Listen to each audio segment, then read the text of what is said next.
Awards. I'm Director of Programming for the Bentonville Film Festival, and I'm honored to welcome you to the Jimmy and Saigon Q&A discussion with the filmmakers, and I will introduce them in a minute, but we're so grateful to have all of them and talk about this wonderful film. Before we begin, on behalf of the Bentonville Film Festival, I'd like to take the time to acknowledge Indigenous peoples that were forced to leave their ancestral lands here. This is including the Osage, Caddo, and Quapaw nations with ties to Northwest Arkansas. We further recognize that a portion of the Trail of Tears runs through this area and through the Cherokee, Choctaw, Muskogee, Chickasaw, and Seminole nations who passed through what is now Arkansas during this forced removal. We acknowledge all Indigenous storytellers and residents in our community and region. Thank you.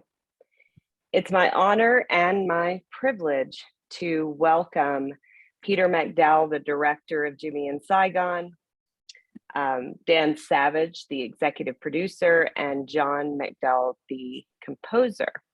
I'd also like to say that, and specifically this, which is one of our documentary competition features, the subject of this documentary, which I'll read the log line, the director is his brother and also John. So this is very much a family story, and I'm really excited to get into it. But I will read the log line for everyone. So Jimmy and Saigon explores the mysterious death and life and death of James Austin McDowell, a Vietnam veteran who died at age 24, 1972 as a civilian in Saigon. Painting an eclectic portrait, director Peter McDowell uncovers family secrets surrounding Jim's drug use and sexuality, and getting to know his brother who died when Peter was only 5 years old. So again, this is such a special day for me because I get to talk to you personally as, you know, a programmer, and we do, you know, watch all the films and are a part of the programming process. And when I saw this movie, you know, it was at my best hour. It was late at night, and I was watching it much like I would watch any other Vietnam movie, because I've always been very interested in the Vietnam War, even as a child. So I was, you know, really excited about this. And then when I got into it, I thought, I've never seen a story about a soldier and about this time period told. I've never seen this on screen. I've never seen the story told. So it was so important and so impactful for me personally, but then also I knew, you know, our audience is really, you know, this was really going to affect them, and it's a heartwarming story, but it's also, you know, a painful one too. And so I went through the emotional process with you, and I'd just love to hear, you know, about your process, Peter, and also learning that, you know, you're a filmmaker, and hear about that as well. So I'd just like to kick it off to tell us how you got into making this film. I know that's a very hard question, but.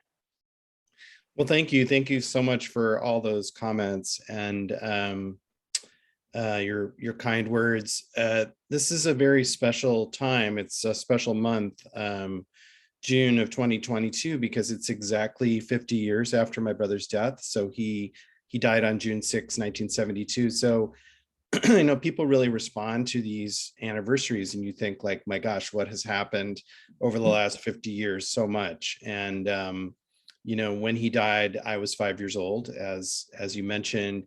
And I sort of grew up with this hazy notion of who he was. And it wasn't really until I got older that things started to coalesce. And, you know, I met Dan in college and grad school, and he was around when I was making my first short films, and he was one of the people that encouraged me to look at this as a potential subject matter for a larger film. And I sort of tucked that knowledge away. This was back in the 90s. I tucked it away at the time in the 90s. I didn't really like the way video looked. I didn't like kind of the graininess of early video. I loved film. I still love film. But making a 16 or 35 millimeter film is, you know, at least was back then, extraordinarily expensive. I guess it still is now. So Fast forward to 2010 when I had a little bit of extra time in my life, and I started seeing that HD films, HD video was starting to look like film in just about every way, look, sound, feel like film. And I said, oh, wait a minute, I think I can do this. And so I started talking to, I was living in Brooklyn at the time. I started to talk to filmmakers I knew to say, what do you think about this idea? Is this crazy? Is it a bad idea? Has it been too long since my brother died? And I just got so many unanimous votes of approval on starting the process. And so then I went to my mom, to our mom, who's still alive. She's about to turn 98, and she lives at home in her family home.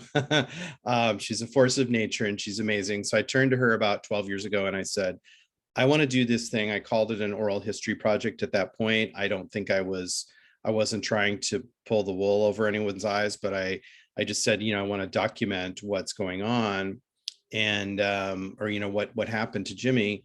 And really, I want to talk to everyone who ever knew him. And so my mom gave me a list of names and she said, I think this is who you should start with. And that's kind of what got the ball rolling. I will also say that when you mentioned the word pain, today I had to write, I had to write a little bit for the film, for some of our messaging that we send out about my brother, the 50th anniversary of my brother's death. And, the first word I heard mentioned was pain, because I think this is a painful day for our family. And I also said it's kind of like a black hole for our family.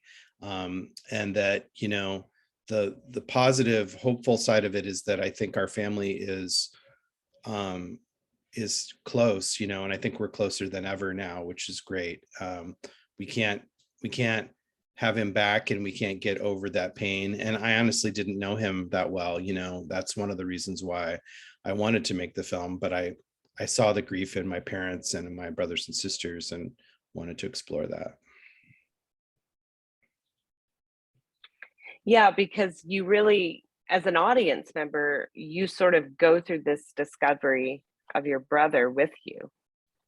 And I think that really is the authenticity that comes through, is that you're really learning about his life and then uncovering things with you as the filmmaker as well. I want to introduce Dan, the executive producer. How did you get involved with this? I met Peter in a gay bar when we were in college and we started dating. I played the long game to get involved in this film.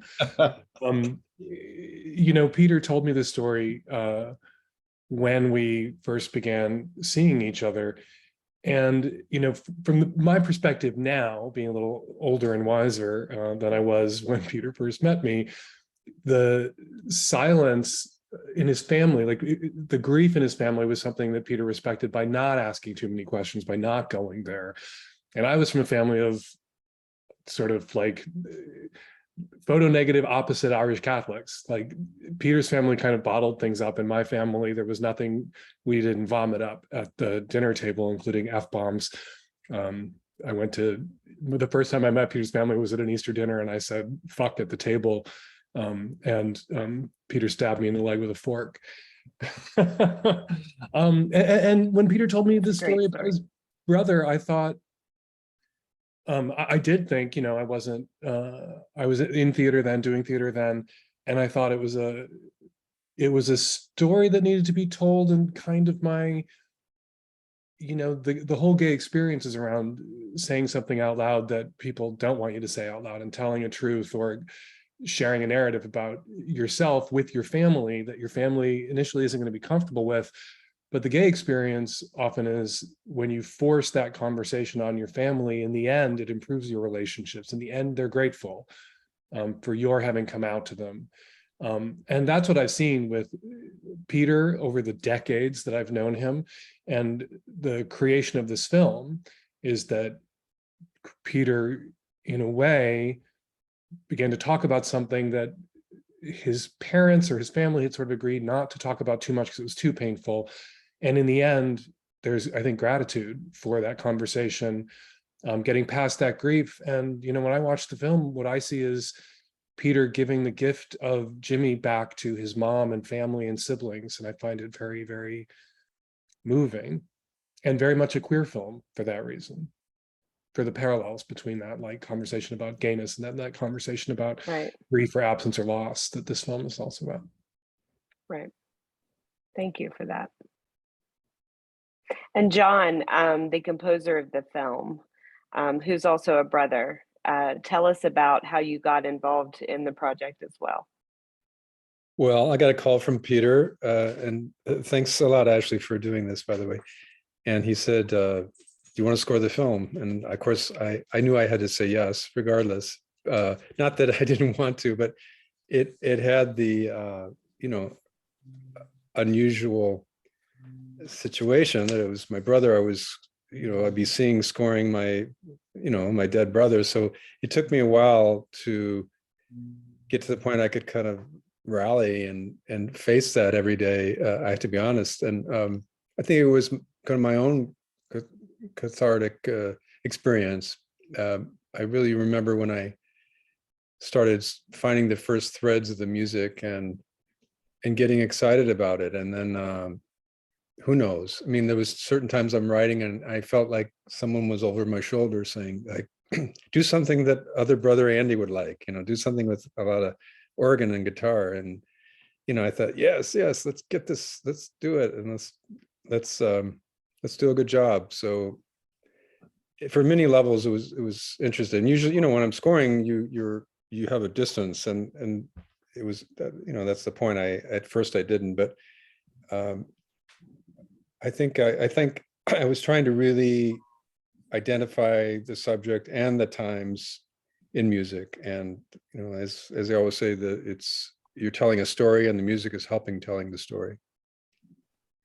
So Yeah, I loved the scoring of this, and I love that you're a sort of a filmmaking family, and that you found this together. I think it's just so unique, like not only the story that you're seeing on screen, but the whole story behind the film. And like you said, Dan, how long you've known Peter, and also this is also your family story, not just about your brother. So I want to dig more into that and this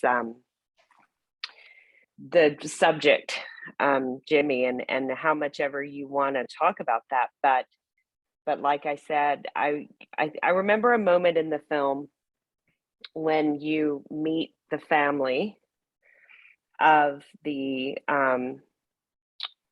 friend and the sister, that family. What was, to me, that's when I knew the film was, really had this thread of authenticity, and like you're really getting this true investigative discovery of this character, so to speak. And it's a documentary, so it's a real person, but just of this person that we've been following and learning about. And also understanding, not only are you telling his story, but maybe you're telling a lot of other people's experience in this time period in Vietnam. We've all, from our own generation, have family members that have went to Vietnam, and they all carry back this with them. And so yeah, I'd like to really uplift your Jimmy right now, and just what that discovery process was like that for the whole team. I mean, I agree with you that for me, one of the most fascinating things about this story was not only the central story, but also the other stories that emanated out from it, and a lot of which didn't end up in the film. I mean, we ended up having like 80 hours of footage, and we had to select, a very streamlined story that would hold people's attention for 90 minutes. But there were endless other paths that happened over the years, including a lot of people who refused to take part in the film, who all gave various reasons or non-reasons, vague reasons like the past is in the past, or let's not go there, where they just literally wouldn't meet with me, wouldn't be interviewed. We used to have a thread in the film about that, and we cut it out because we decided we were going to focus more on what we did have rather than what we didn't have. But I think the fact that the Vietnamese people that I found were so willing and eager to talk was, I just leaned right into that. And and it was very lovely experience. I happened to meet a woman who's about my age, who was the daughter of one of my brother's landlords in Saigon. She was a little Vietnamese girl, exactly my age, and I happened to meet her through a lot of research. And I wanted to involve her and her family in the film, and she said, no. She's like, this is not, my family story is not your story, like she's great, we're still really good friends, but she was like, that's not the story, this is, stick to your story, and I think this is a topic in conversation right now, is like, whose story is it to tell? And I thought that was a great, like, clear thing that she said. And I feel good about where we went with the story. Also, the fact that my brother died so long ago, as did several other characters, at least one other key character in the story died so long ago that they're not physically in the film. We don't have footage of them as adults. We don't have a lot of photos of some of them, so we had to kind of be creative about how do you honor and portray the life of someone who's not there to tell their story anymore. And you're never sure whether you're doing a good job. I mean, for me, I just have to go to bed at night thinking, like, I hope I'm telling these stories correctly, and someone will tell me if I'm not. I think it's, when it comes to any sort of creation of art, intersectionality is a lefty buzzword, but it's not just impressions that intersect, it's lives. And you may, in telling a story that you have a right to tell, stumble into telling parts of other people's stories that some would argue you don't have a right to tell, but you can't tell your own, or you can't tell Jimmy's without also touching on other stories. And I think as artists, we do have a right, when those stories intersect, to tell them fully, to be responsible, to be respectful, as Peter was, and not including the story of the person he met who was his own age when all this was happening. But we can't spend too much time worried about what we are or are not allowed to do as artists, while being conscious of making space for other people to do what they need to do and not crowd out other people trying to tell their stories. Absolutely. And maybe I'll add, Peter mentioned this sort of reaction of why dig up the past and that sort of thing. That certainly was, and Peter can talk about it, but that was, I think, a reaction from most of the family. I mean, it was not hostile, but it was like, really, do you need to do that? And as Dan said, we do have that, maybe typical Midwestern sort of, dare I say, repressed sort of reticence. Right? There's a positive spin on it too. Lovely family, though. I mean, we have our own way of expressing ourselves in kind of funny and bizarre ways, but yeah, that was there, and I have to admit it. Part of me was thinking, not so much, don't tell the story, but why would anyone be interested? And isn't it going to just come across as sort of a home movie, which it definitely is not. I mean, there is a little home movie in it, but as we've touched upon, there's so many aspects that it does touch upon. The Vietnam War, obviously everybody has a family, and every family has some kind of secrets, and the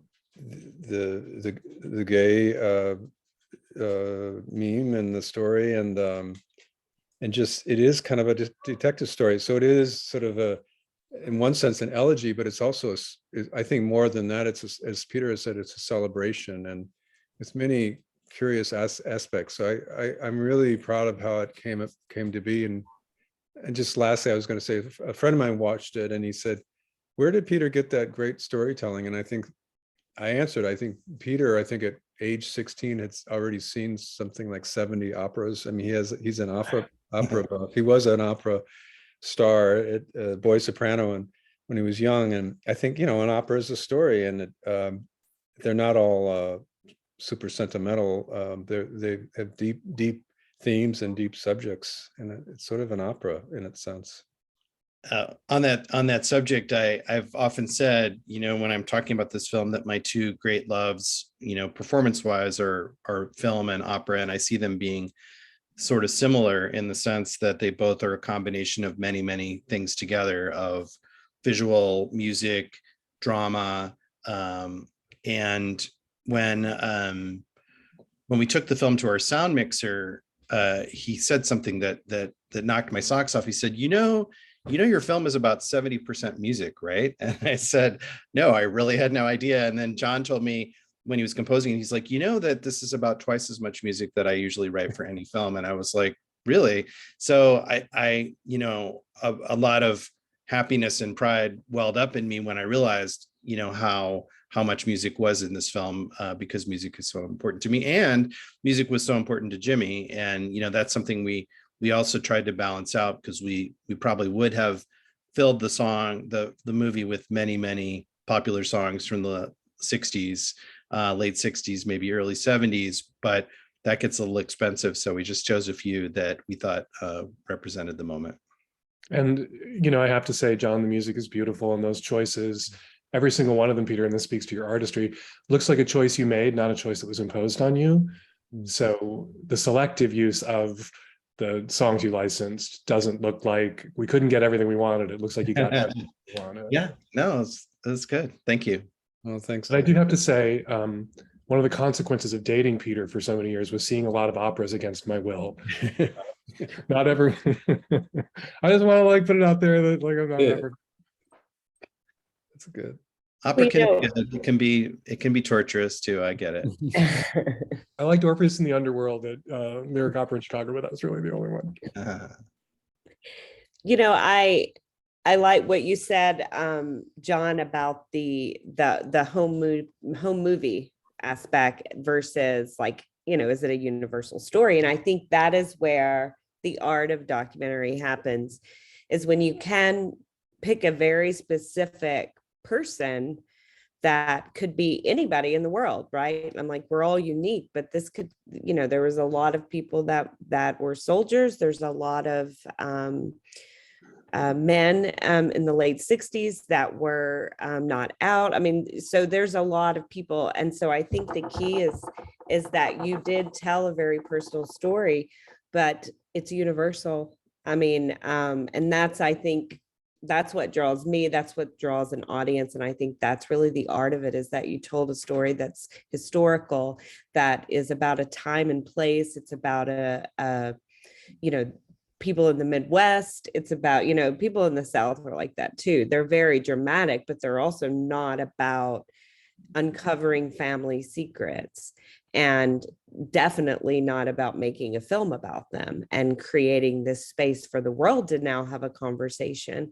And so I think you did that, all of you did that in this film, where it's so universal. It's a story that can be, I think everyone can have sort of a personal connection to, I very much related to Jimmy as a writer, as someone that's recording and also about, I was pretty interested in the fact of wanting to go back to and live there and stay there and be in that place. And you hear about a lot of, my uncle was Vietnam veteran, and he always talked about Vietnam as he had a lot of pain associated with it, but it was a good place. He wanted to, sort of a time and place that he would always talk about it. So that was fascinating to me as well, outside of the relationship that made me very sad.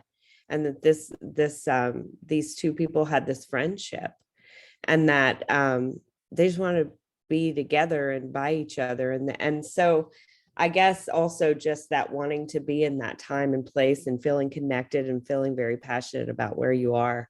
I think he was a very relatable character and artist as well. And so I could feel him in the movie also. And so when you said, you were respectful, it did feel very respectful of everyone involved. I loved, well, thank you for all of that. I loved hearing reactions of people, because, this is Bentonville is only going to be the, I think the 6th film festival we've done. 4, we have another one, and then we've got Bentonville. And so I'm just now starting to hear and see reactions from people. And one of our screenings, a man came up to me just absolutely in tears, just dissolved in tears. And he told me, how moving the film was to me. And he said, do you mind if I tell you briefly my story? And I said, sure. And he said he was a gay man who lived in Saigon in the 80s, in a different time period, but he said he had a Vietnamese boyfriend, and the two of them couldn't live in the same country. The Vietnamese boyfriend couldn't come to France, and he, as a French person, couldn't live there for whatever reason. They couldn't make it work. And this is, as Dan knows, this is an issue that gay people have suffered for so long, is the inability, these sort of international legal borders and problems. But he said that his Vietnamese boyfriend ended up committing suicide, and it had, stayed in his soul. And so when he saw this film, even though this film doesn't, overtly involve suicide, it does involve really dark subject matter, and the tragedy of not being able to live a life, to love the person that to openly love the person that you want to be with. So I look forward to more reactions like that, where people can dig into a story of their own life and sort of see how it relates, kind of similar to what you just said. Yeah, and I also think more stories, about addiction and about what during that time period and in that place. I know that there were many, many reasons for it, but it was also, I have a deep pain for the people that most everyone I know came back from Vietnam with an addiction. And it's almost like it's not your fault, or I don't know. It's just, you really feel, you feel like the struggle. And so that sort of transitions into what were, some of the challenging parts where maybe you thought, am I going to make this? Is this really the right thing to do? Am I going to finish this film? Those type of things, if you're open to talk about that. I want to jump in really quickly and say something about addiction before we move on. It's really hard to tease apart people who were in Vietnam, addiction versus self-medication, because it was such a traumatic experience for so many people, including relatives in my own family who were in Vietnam and came home, quote unquote, addicts. But, in my experience in my family, as we dug and they healed from their addictions, it looked much more like when we got to the other side, they were self-medicating with what they had at hand in Vietnam. Right. Which is not to scold you or anything. I'm just like, I just think it's really interesting. No, thank you for that. I'm glad you said that, because that's a much better way of saying it. That I think that's what I was getting at, is that you're right. It's a self-medication, and also and not in all cases, there's addiction, and there's right. Addiction is a consequence of self-medication.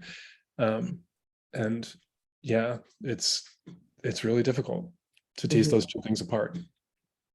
This was a little bit of a hard part of the film to tell too, because in some versions of the film, people came up to me and said, "Oh, your mom must be so thrilled that she was right and drugs had nothing to do with Jimmy's death." And I was like, no, that's not what I meant to say. In fact, the scene with the doctor, some people are a little bit unclear. They think like, oh, the doctor said, no, drugs were not involved in his death. And this is actually a conversation that John and I have, because, I talked with several of his friends who said like, no, he was definitely using heroin. There's no question. We know that he was using heroin. And a lot of people are very private about drug use. So their friends, people don't know that they're doing it because they are private. And I sort of started out this process with, the point of view that drugs are neither good nor bad. I went into it with a really neutral point of view, because in our family, our mom instilled in me from when I was little that all drugs are bad in all circumstances, and so there was this huge shame around Jimmy, and so I just decided to be a little bit more open-minded and say like, yeah, I think he was unlucky. I use the word unlucky a lot in terms of his death. I don't think there's much other that I can say about it. I don't know if you have anything to add, John. Oh, well, we could talk long about this. But yeah, Peter and I actually debated, I mean, I'm a musician and I've seen a lot around me. I mean, I remember 8 in the morning doing a dance rehearsal with a bunch of musicians I'd hired, and a guy came out of the bathroom looking green, and I found out that he was on heroin. I just couldn't believe it. He had, but I think the difference I'm thinking is, or I've been pointing out, is that it's sort of more like Dan is saying, that people were not shooting it there. Not that it makes it, any different sense, but they were, I guess, mixing it with their tobacco. So probably not a huge dosage, but still self-medicating and on something. And we all know that eventually heroin, it'll get you. And I think that's what I have heard. So, but I think if you're shooting it, it's much stronger and much more instant as far as, what you're experiencing. But I want to believe that he hadn't given up on life. I think sometimes, well, not that people who do heroin have given up, but in a sense they've given up on feeling good about their life and with the other. There's something they're covering up, or something they're, trying to avoid. So yeah, I mean, it's an interesting subject. That I won't, people can see the film and see that moment when the doctor speaks about it. It's interesting. Yeah, that was probably one of the, I guess, turning points in the film, for me, was that conversation also, because I have heard of, I know someone who has died from an infection like that, and it's that would never used any drug, there was no, just happened. So but I think, yeah, the heroin's a pain med, it's a pain reliever.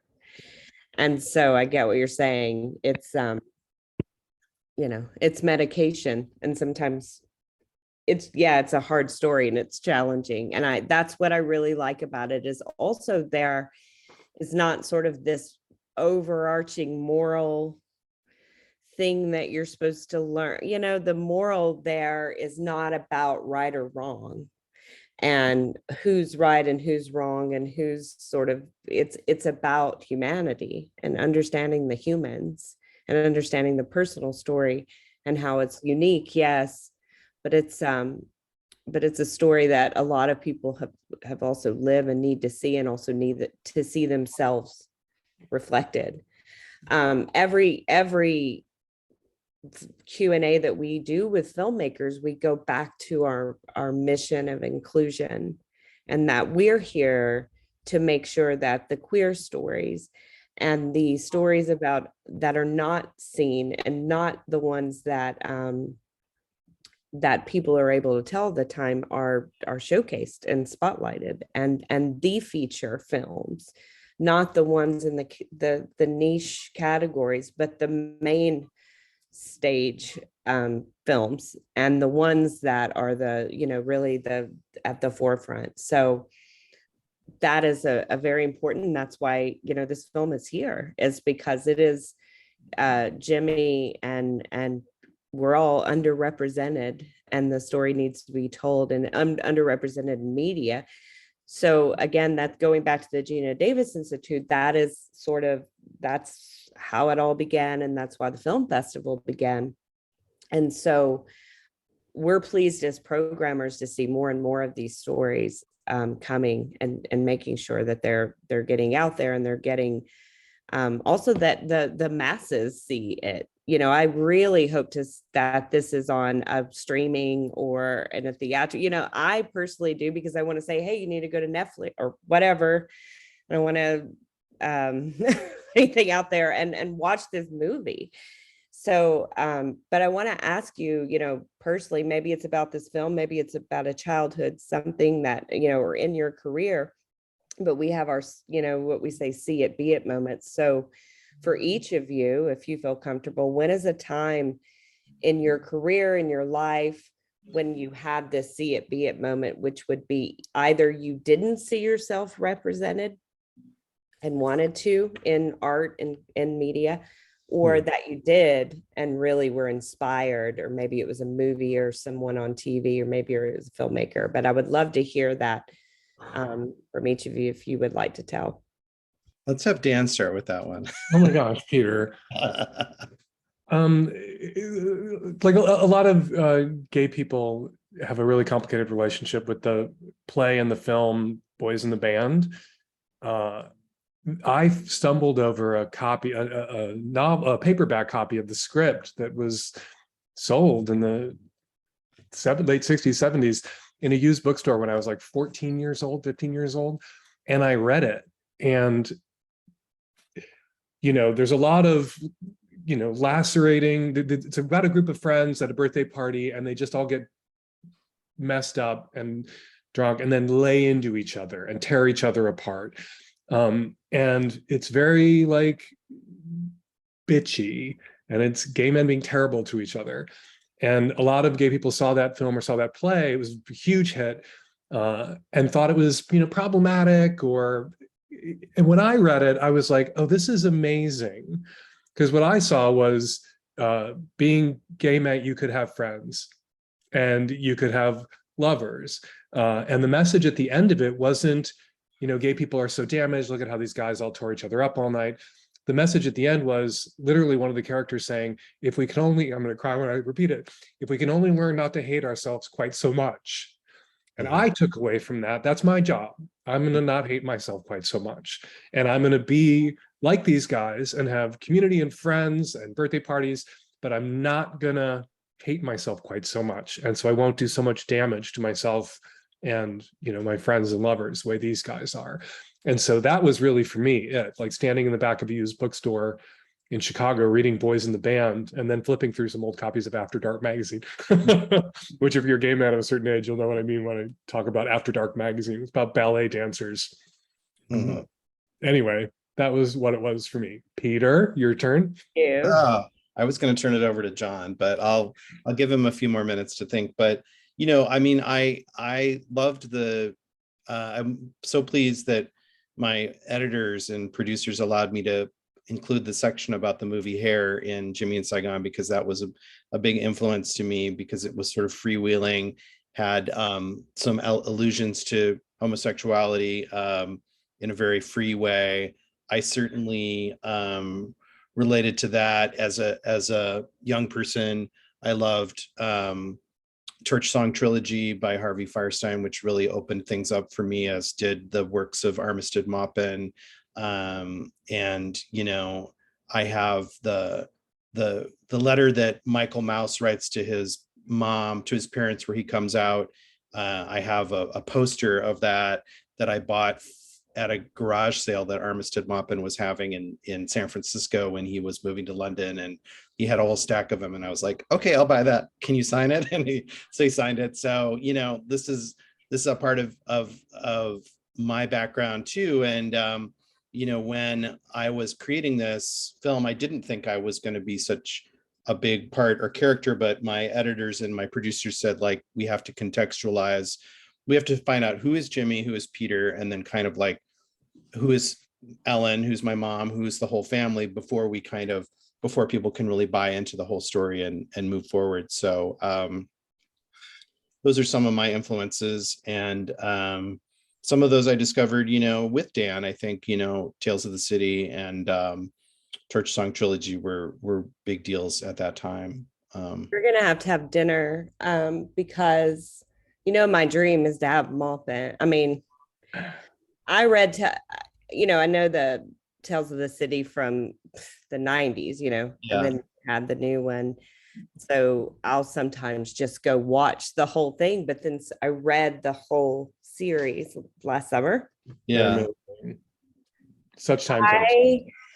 Yeah. So that's a personal thing. But yes, I love him. I love Tales of the City. Maybe that's why I was feeling it, because I love that his point of view that he had. He told these characters, and he never entered into the story. You would maybe see a little bit of, and then you start thinking, oh, okay, that was a personal thing. He knows that about this certain actor. And so he was sort of using part of his life, but also remaining that journalist. And I could just see him sitting in his window in San Francisco. So we'll have to talk about Maupin if you're a fan. Well, one more thing about that is that when we had our world premiere in London, I had two top people that I wanted to come see it. One was Armistead Maupin and one was Ian McKellen, who were friends of each other's, and they lived in London. They didn't come see it, but hopefully they will see it at one point. But we did have one famous person that came to see the film in London, who is Danny Harrison, who is the son of George Harrison from the Beatles. And when I found out that Danny Harrison was coming, he came to my opening night to our party. I got a little emotional because nobody was more important to my brother Jimmy than the Beatles. Like, he loved the Beatles so much. So yeah. That's another great touchstone.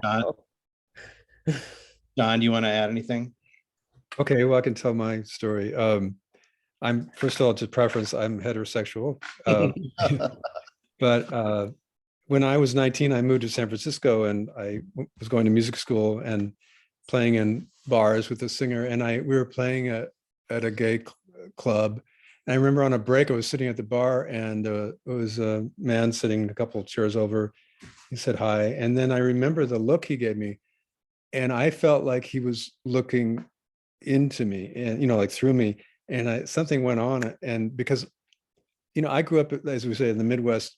If our teacher was, thought to be gay, he would be just harassed. If Peter and Dan grew up, in our school, and someone found out that may be gay, they would be beat up. That's sort of what was going on. So I wouldn't be the one. I never would do that. But it was like, friends of mine had that attitude, and so I grew up sort of with that mindset. And one thing happened. It's like, oh, now I know what it feels like. On the heterosexual side, for a woman to feel just sort of dressed down. I think that was an interesting aha moment for me. And then, of course, being in San Francisco, it was in the late 70s and early 80s. And it was such an eye opener, again, coming from the Midwest. And, I felt like I learned a lot. I learned how, it was an education, how to respect. And yeah, there's other things that have happened. I mean, as far as my career, I mean, it's moving to Europe, and I lived in Amsterdam for 5 years, and that was an eye opener of just socially and how to different, just such a difference than America. And I remember Peter visited when he was 15 or 16, and he said, Amsterdam or Holland is so androgynous. And I realized what he meant. I mean, it's the openness that they have, the acceptance, so anyway, just some moments like that. And, my own career has been moments of accepting myself in a sense of we're not, you sort of grew up in the Catholic thing of like, don't make waves, don't bring attention to yourself. So that's a little challenging when you're a performer, you have to kind of, so there's another parallel there. So just a couple anecdotes. When did you move to San Francisco? What age or what? I was I think 19. I had been through sort of junior college, and around 19. And yep. And you were there when Harvey Milk was assassinated. I remember the day when he was assassinated. I remember knowing about him before he was assassinated, and learning in Moscowitz, was it Moscow, Tony. The mayor, Tony, the mayor he was working for. And it was like such a dark cloud fell over the city when that happened. That's a very pivotal, if I could go back and sort of live through any time or be anywhere, it'd probably be San Francisco in the 70s and 80s, because it was so, 60s, because it was so pivotal and different than the South or the Midwest or like you said, the openness there. And I think that's so attractive to people who aren't, that need that openness, that need a safe space. Because you're right, even here now, even in 2022, people are going to get, sometimes it's enough to know that there's a safe space out there, even if you can't get to it. To know there's a San Francisco was a comfort to me when I was a closeted teenager in Chicago with an Irish Catholic cop dad, Mm, that I knew San Francisco was different. And if there was one place for me, maybe there were more places for me. mm, Make more Yeah. places for ourselves, because San Francisco didn't happen by accident. Right. Queer people moved there and changed it. mm, Right. right. And this all comes back to Saigon too, because it was also a very open place. It was partially open because it was chaotic and it was sort of anything goes. But I did speak with some veterans who explained to me that it was actually a place where a lot of people connected, because war is so terrifying that it tends to put people together, and they tend to want that love and that closeness, especially in a zone of terror like Saigon was at the time. So There's one more thing I kind of wanted to tease out about the film that I think is so important, which is, Peter and I are both of the generation of gay men where we didn't have gay relatives who were out. Our gay relatives were, in my family, in the priesthood or deeply, deeply closeted and would never come out. And what I think is so beautiful about the film, and having known Peter all this time and having heard about Jimmy decades ago, was Jimmy was that older gay brother Peter needed and didn't have. In a world where we didn't have, gay neighbors or friends, our parents didn't have gay friends, there weren't like out queer people. And what I love about the film is it restores to Peter the gay elder that time and circumstance denied him. Mm, mm, And to see Peter in the film find Jimmy after meeting Peter when he was still very young, and he was just wondering about Jimmy, but to find him and know him in a way he didn't when we first met, it's beautiful. It's beautiful to watch. mm. So Thank nice. you. Yeah. I think that's ultimately, why I was crying in the end. It was about finding your brother and in the sibling relationship, and what it's like when you lose a sibling, and when that happens to a family, and what happens, and no matter how young you are, and sort of how it impacts people in different ways. And like you said, Dan, finding that friend in the Which is story. not to, create a hierarchy of loss. Ellen lost her eldest son, and John lost his brother, and it's heartbreaking. It really is. Well, I want to give any last, what are you working on next? I mean, are you going to start another project, or are you going to sort of stay with this one and go through, or both? Just wondering. Well, I say that this is kind of like having a baby, and you have to get the baby into kindergarten and grade school, and that's kind of where I'm at right now, because we want to get it into festivals and have it be considered for awards, and look at the idea of sales agents or distributors. So that's kind of where I'm at right now. I do have some other film ideas, but probably not for, another 3 to 5 years or something like that. I'm glad, because I want the world to see it. So I hope Thank you. that, Thank you. Yeah, we're angling for distribution, so that's something we're hoping to nail down in the next couple months. awesome. What about you, Dan? Oh, Anything? I'm working on a couple. Anything you want to plug? Working on a couple of TV projects in addition to the sex monkey stuff I've been doing for 30 years.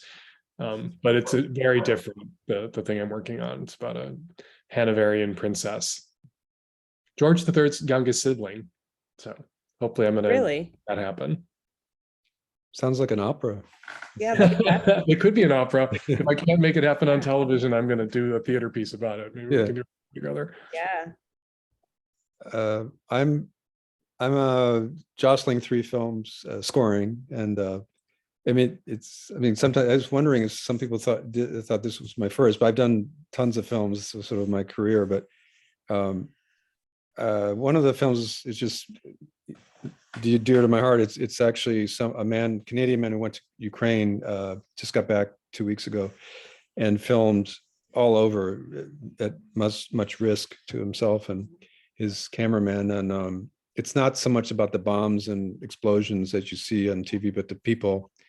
And every day I'm speaking with Ukrainian musicians, and just unbelievable the spirit that they have. And you know, they're talking about, we were sending a musician over to work with them, and they're saying, well, it sounds good, we'll film outside unless there's a missile going over, but you know, we'll film outside. And it's just incredible. The music, it just makes me cry. It's just beautiful, passionate music. So that I'm excited about that. And That sounds amazing. yeah, another film is about a Sikh, the traditions of the Sikh people in military, because that's sort of their background. And of course they have these turbans and this long hair, and they demand that they keep it. So that's, you know, it's a good film. So anyway, those are the ones I'm working on. That's interesting. Yeah. The film that John's most famous for is Born into Brothels, which is a 2004 documentary that won Sundance, and it won the Oscar for Best Documentary, and it just got restored and was shown again at Sundance and shown at UCLA. So I got to see it again recently. And John and I like to joke that, you know, for a while, all of his projects were terribly tragic. I mean, that film was about children of prostitutes, and then he went on to film about child prostitutes, and then about modern day slavery, and then he, you know, then this film about his brother who died, and the grief of his mother and family. So he's been through a lot of tricky, tough films. So you're pivoting to the war in Ukraine to like lighten it up. Yeah. Right. Yeah. To take that victory lap. Yeah. Well, I feel very honored to have spent this Saturday with you. This is you all have wonderful stories. And again, this film, I'm just excited to be at the festival and to have you here, Peter. I wish all of you could come, but hopefully you'll report back about the experience. And yeah, anything else you want to say to the audience? Again, they will have watched this already, so this will come after the film. Just spread the word to your friends. The website's jimmyandsaigon.com, and there's an e-newsletter. It's a great way to find out about where it's showing at other festivals coming up. And I want to shout out to Sabina Shuba, who's sort of my co-pilot composer. I normally just score myself, and I really felt like needed an extra hand. And she's amazing. She's singing in the film, but she contributed, you know, not 50%, but was there for me around the clock. What do you think about this, Sabina? And she gave some great notes in there. I mean, musical notes in there too. She wrote some great stuff. So the end is, I won't say what it is, but I think it's just a beautiful moment at the end, what she sings, what we came up with. So. Yeah, I'm a big fan of Sabina's too. And a lot of people might not know that she's also an actress on the TV show Baskets. And a lot of people that I know who love Jimmy and Saigon have started watching Baskets because of Sabina. So. Oh. And maybe a takeaway for general viewers is art isn't easy, like they say in the Sondheim musical. Peter poured a dozen years at least or more into this project, and it takes time. But like, I'm just in awe of Peter's dedication, commitment, and getting this over the finish line and getting it made, and his vision. And, you know, if it takes time to make your art, take that time, make your art. Mm. It's great, Dan. Thank you. I agree. 12 years. Thank you so much, everyone. Thank you. Ashley. Thank you. Thanks for inviting us to the festival. Bye.